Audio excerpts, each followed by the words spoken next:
Assalamualaikum warahmatullahi wabarakatuh. My name is Elsa Safitri. I'm from PBI2. Now I will answer the questions about the materials. Okay, for the first question is please mention and briefly the component of communicating process. So a component of communicating process begin with a context. Every communication process with a context. This context may be physical, social, or chronological. So the sender chooses the message to communicate with a context. And the next is the sender or encoder. The sender or encoder is a person who sends a message and a sender make use symbol, word of graphic and visual aids and to convey a message and produce the required response. And the next is message. Message is a key idea that the sender wants to communicate. Communication process begins with deciding about the message to be conveyed. It must be ensured that the main objective of the message is clear. And the next is medium. Medium is used to exchange or transmit the message. So the sender must choose an appropriate medium for transmitting the message, else the message might not be conveyed to the desired recipients. And the next is recipients or decoder. Decoder is a person for whom the message is intended or aimed or targeted. The degree which message the encoder can understand it's dependent upon various factors such as knowledge of recipients. And for the last is feedback.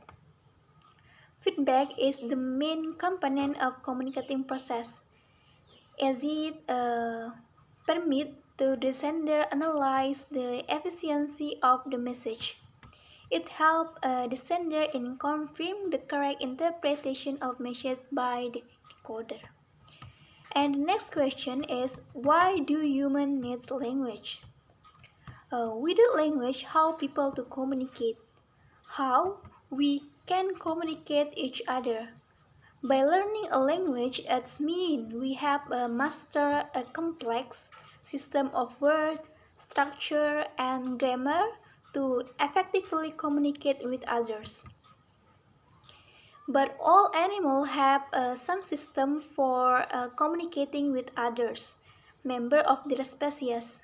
But only humans have a language which allow them to produce and understand, share our ideas, thoughts, and feelings with others.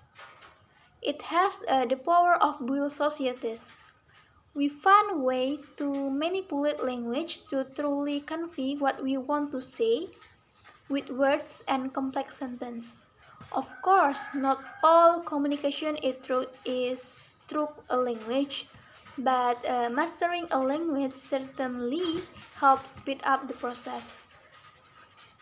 How would a teacher be able to teach a student if there was no way of communicating to give the materials? Why do we have language? We have language so we can think in a human way.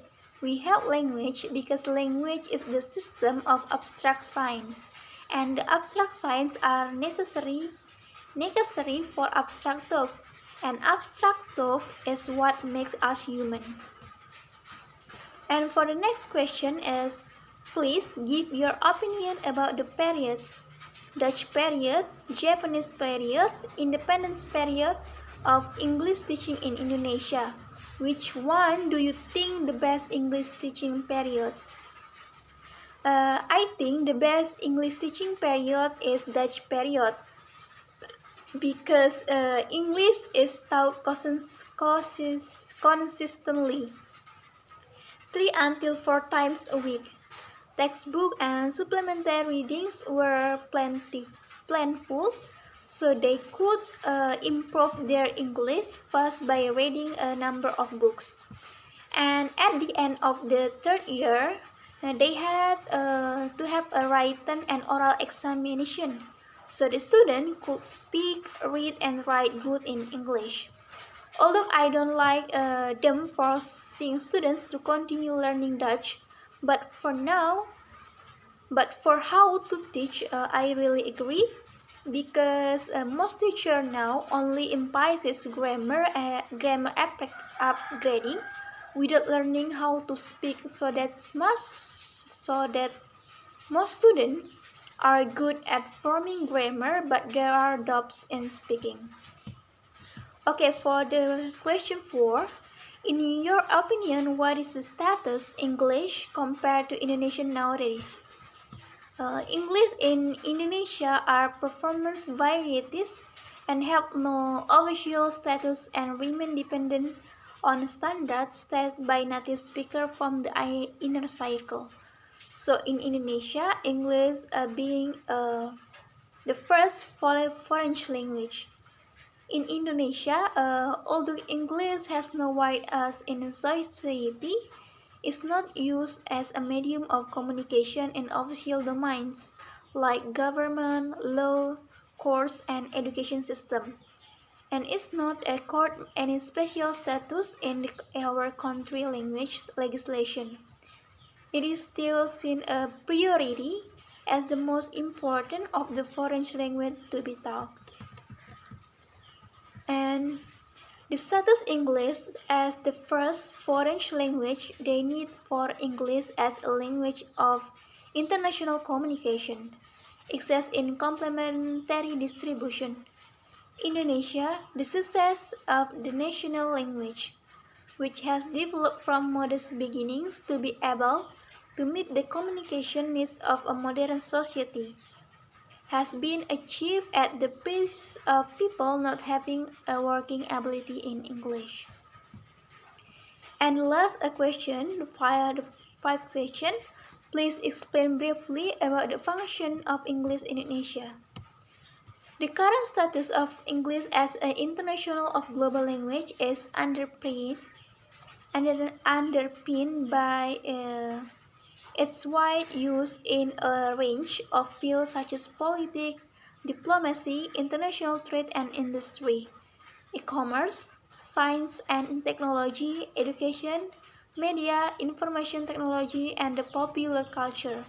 For example, suggest that English is important in particular because of the area, economic and business, international relation. English is one of the official language of the United Nations and other key international bodies.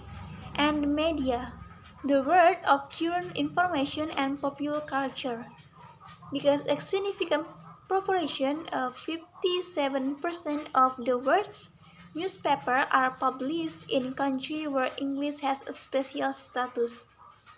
And as a medium through which scientific knowledge and new technology can be accessed, implemented with view the succeeding in the global marketplace.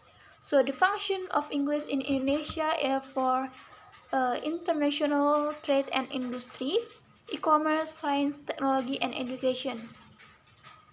Because some university and senior high school using a book in English to learn a foreign language. I think enough for my answer. Thank you very much. Wassalamualaikum warahmatullahi wabarakatuh.